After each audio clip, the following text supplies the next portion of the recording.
Alright guys, in this video today I'm going to be showing you how to set your dialer up for cold calling success. So I'm going to hop right into it. I'm going to share my screen so we can look at it together, okay? So what you're going to see here, this is Batchdialer. This is a very popular dialing platform. Obviously, you guys can use your discretion. What we're going to be talking about today is very specific to this particular platform, but can also be applied to many different software. So what you're going to see is a bunch of different numbers. I'll have a subsequent video off the back of this one to break down, what this average call duration means, what the average wait time, looking at an agent report, all those things. We can really get in the weeds, but for this video, I'm going to give you the most specific things that you need to be successful. So the number one thing with Batchdialer, or really any dialer, is making sure your campaign is set up properly, okay?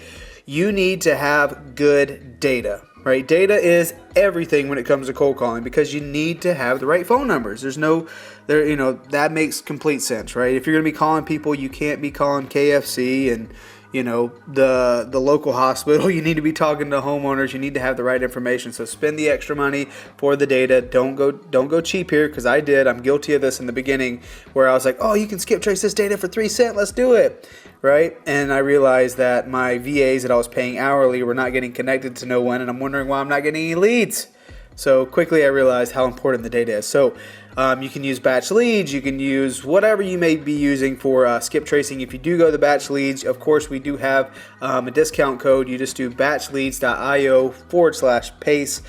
You'll get a discount there, and I think it's like, I don't know how many records it is, but there's definitely like a free amount of records or SMS or something. That's our quote-unquote sushi code, as Pace would say. So once you have batch leads set up, you skip trace. The cool thing about batch leads and Batchdialer is they integrate together. Okay, so if you do go that route, it just makes your life a lot easier as you're getting your system set up. But you need to have your data already pulled. You need to have it skip traced. Okay. Once you're in the dialer, before you can send that data over to your power dialer, you need to have a campaign set up, okay? So here within the campaign, all I would do is from the dashboard, click on campaigns. I would click create new campaign. There's a lot of things here that is not really that important for you guys. I'll go over the most important, the most specific things here. So campaign name, let's just call this test campaign. Okay, we can use a preview dialer or predictive dialer.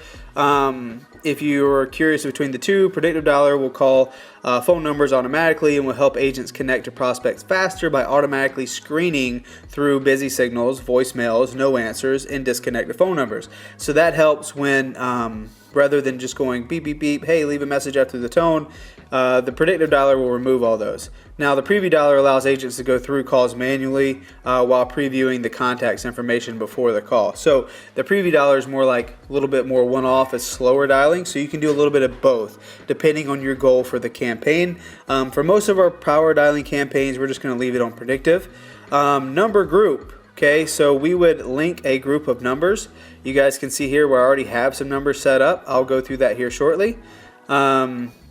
Actually, before we continue on with the campaign, I wanted you guys to see this part here. So whenever you have a power dialer, even more important than the data, because the data is super duper crucial, but your phone numbers is like 99.9% of the reason why I see a lot of folks not find success with the power dialer or just cold calling in general. Why am I not getting any leads?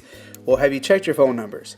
Right? Especially in today's day and age, these carriers on your phone is getting much, much smarter. They can tell if it's a VoIP number, which is a voice over internet protocol phone number.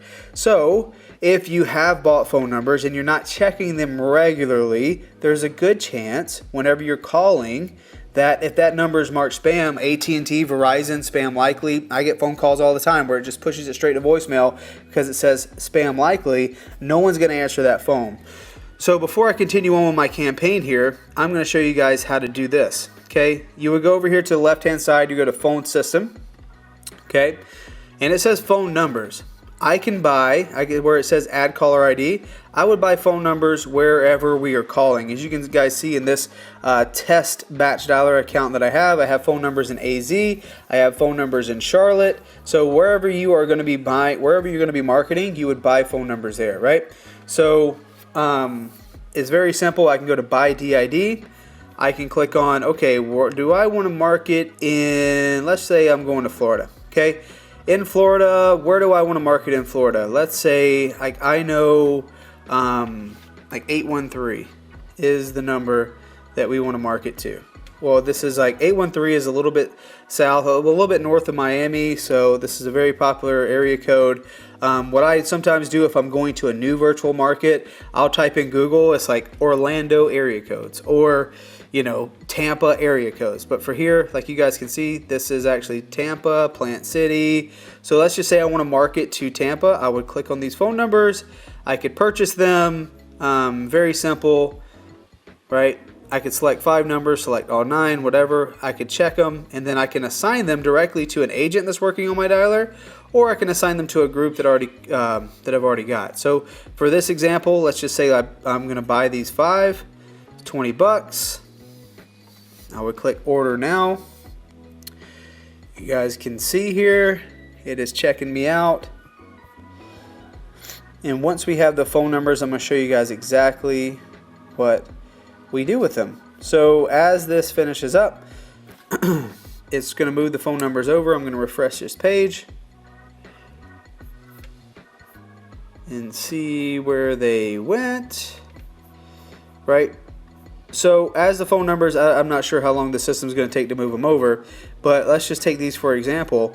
Whenever I have the phone numbers, it would come up just like this. 1, 2, 3, 4, 5 phone numbers. They won't be in a group. I will have to add them to a group. Now, how do I do that?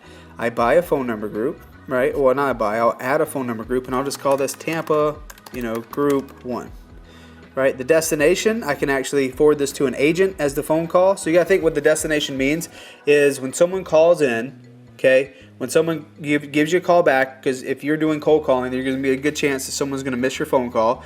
When they call back, how do you want to handle that phone call? You can have it just hang up. You can have it directed to a phone number, which is what I do. I have all inbound phone calls forwarded to a desk phone number where I have a VA ready to answer that call. Within Batchdialer here, you can have it forwarded to an agent, like a very specific agent. Like let's just say I wanted it to be forwarded to Daryl. So anything, when I get a phone call back from a phone number in this particular group, it's going to go straight to Daryl, right? I can hit save. That is Tampa Group 1, okay? All I would then do is, let's just say these phone numbers are in Tampa. I can edit, and I can add them to the Tampa group. Now, why in the world would I want to do this? Why in the world would I want to add a phone number to a phone call group? Well, the answer is very simple. Like I said, your phone number health, them not being marked spam is going to make the biggest difference for your success within the dialer. So what we do is we take a bigger group of phone numbers, we put them into one group. So we take 10, 15, 20 phone numbers depending on how big that campaign is. We'll take those phone numbers and put them in a call group. So just think of the call group being like a pool, right? All the phone numbers are sitting in this pool. And whenever I'm calling out on a dialer, it's selecting a random phone number from that pool. So no one phone number gets blown up. No one phone number gets all the dials, okay? So I set up my campaign here. I add it to a group, whatever that may look like. Now that I have my phone numbers purchased, I have my group set up, I already have my data skip trace at batch leads, I can then go back over to my campaign and I can create that new campaign. And let's just call this Tampa Group now. We're going to lead predictive dialer, number group. I'm going to click on Tampa. Great, let's move on. Calling hours, we'll do Sunday through Saturday. That's totally fine from 8 a.m. to 6 p.m. This is local time. So the cool thing about Batchdialer is it will not call outside of these hours. You won't be able to, the campaign is not active outside of these hours, so you can't have agents calling at 7 a.m. and you won't have them calling at 9 p.m. at night. The connection goes down anyways, and it's just good courtesy if you're trying to earn someone's business, right? So this is local hours from 8 to 6. Call results, so you can add any specific dispositions that you have. Let's just say you want to call it like hot lead, or whatever you may want to call a specific disposition of when you get an opportunity. You can label that here. Within this system, they have, here's the call results. You have abandoned, you have answer machine, you have a business number, do not call, drop line, no answer, voicemail, successful sale. Like you can edit successful sale and be like, hot lead or whatever, right? Because then when the agent's on the phone with someone, this is one of the buttons they would click for the disposition, meaning that they talk to someone. What happened? Oh, this was an abandoned number. Oh, they talked to someone. This was actually a business number. They talked to somebody. They won't weigh too much money. This is not a good fit. They talk to someone, they're super motivated, great, successful sale or hot lead. Okay, that's how we do it. Now that that's set up, I can have scripts in here. I don't ever use this feature. Contacts list. So if I have a specific contacts list that I want to add to this, so this is where I would attach my campaign. But since you guys, if you're using batch leads, you don't have to do a contacts list, okay? So if you're in batch leads and it's linked to Batchdialer, we'll have a separate video on that. You can literally just send the leads from batch leads to Batchdialer, and it integrates directly, so you don't have to actually attach a contacts list. For most people, if you're bringing leads from like PropStream or another data source provider, you would download that list, you would then upload it into Batchdialer, and you would then select it here as a contacts list, right? So let's just click on that just for the sake and purpose of this video, and I can assign this to an agent group if I want. I don't really use this feature either. So very simple. Go back from the top. We named the campaign Predictive Dialer. We chose our phone number group that we created. Okay. The calling behavior, we're calling between these times. Like I can edit this time, of course. Like if I don't want to call on Sunday and I don't want to call on Saturday and I don't want to call past 5 p.m., like I can edit all that here, right? Here's everything between calling behavior, agent settings. We don't really use the script. You can if you want. You can choose your contact list if you're getting leads outside of batch leads. And yeah, you'll click save. And like I can assign this to individual agents, right? So I would choose Jerome. I would choose Daryl because I know they use this dialer. Now they have access to this. So where it says assign to agents, bam, there we go. We have Jerome and Daryl. They can see this on their end. Any kind of leads would be uploaded here. You can see this is an active campaign they're currently using. They have 7,300 leads left to call, but ultimately that is the game, okay? That's very simple how to set up your campaign using Batchdialer. But the most important thing I want you guys to get from this video today is the importance of, number one, making sure you have good data. Wherever you decide to get that from, that's up to you. And number two, making sure you're constantly checking your phone numbers. There's another video on this channel talking about how you get phone numbers and how to check them for your dialer. But for this purpose, you guys should now be able to set your tools up rather quickly with leads into your dialer. So now you're set up to have cold calling success. So guys, thank you for watching this video today. If you got some value, as always, head over, hit subscribe, comment on this video. If you have any questions, we will be answering those for you guys. I actually go into the comment section for every one of my videos and answer questions. So I'd love to hear from you. But guys, thank you so much for checking out this video. We'll see you next time.